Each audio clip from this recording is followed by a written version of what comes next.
I mean, we felt it was the just verdict. I've got to own up, we were a little doubtful whether we just fall that little bit short. Because it was a majority verdict. Yeah, it was a majority verdict, and obviously that worried us a little bit. No, I think what today is, it's not the end of the road by some distance, but it's the end of the road driven by us, in that we've achieved what we set out to do in getting the original inquest verdicts quashed, which we felt were a travesty. I think also what today does is it hands over to the CPS and the IPCC to deal with the second disaster, which was the lying, cheating and stealing. Bear in mind, we still haven't found out who stole the tapes yet, right from the supposed crime scene back in the 15th of April.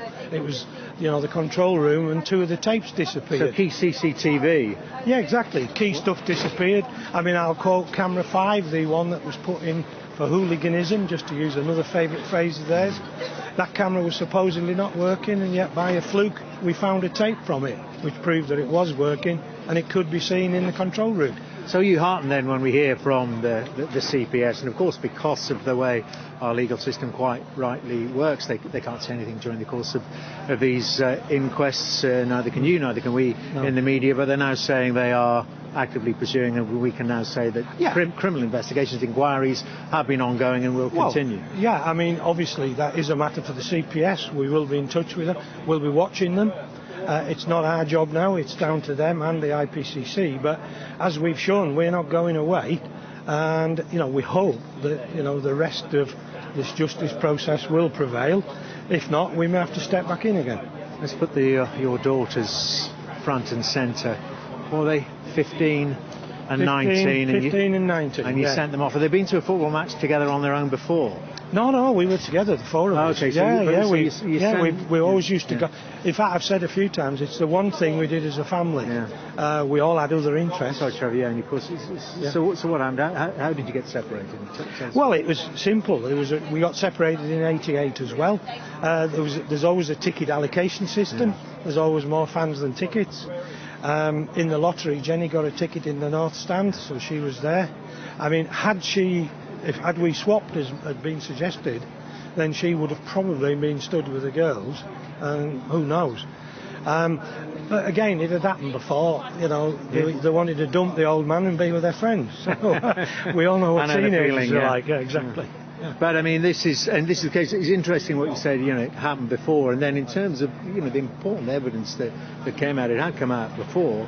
In terms of this isn't necessarily just about the police at that ground, with the same teams there, similar situations had developed.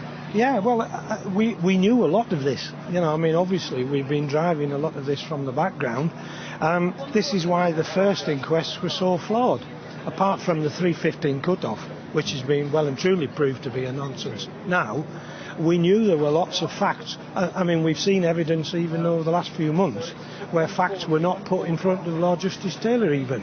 So, as far as I'm concerned, and this is why I appointed Sir Jack Leyden as our solicitor, even though we lived in London, we appointed a Liverpool lawyer who obviously defended other people against the state, because I felt on the evening that it was going to be a big stitch-up. And that, sadly, is what transpired. It's just this length of time, 27 years. Talk us through just how bleak it was after the original inquest. Of course, we had the Taylor inquiry, and a lot of things came out then. A lot of things did change, and then boom, that was it. A refusal to talk to you, to deal with you, and that cover-up quietly continuing. Yeah, I mean, obviously, I was the chairman then. Very active. We didn't have an office. It was all done from my office in Keighley. Fortunately, I had my own business, so I was able to, spare the time for it. But no, not only did the state not do its job, it was actively working against us. And do you believe things have really changed? They have to a degree, but no, not entirely. We hope. We've had an apology. Well, I've had 2 apologies from the Prime Minister. We've had, assurances. I think it changed when the HIP report came out, because we then had an official panel, Hillsborough Independent panel. And since then, then we've probably had more people on our side than against us. But certainly in the early days, we were the bad guys, and South Yorkshire Police and the rest were, the poor victims. I was a vindictive, snarling, whinging scouser, which I'm not, of course. Absolutely not. I've been called that. As we've exactly. always known, Trevor. Listen, really good to talk to you. Thank you very much indeed for your time.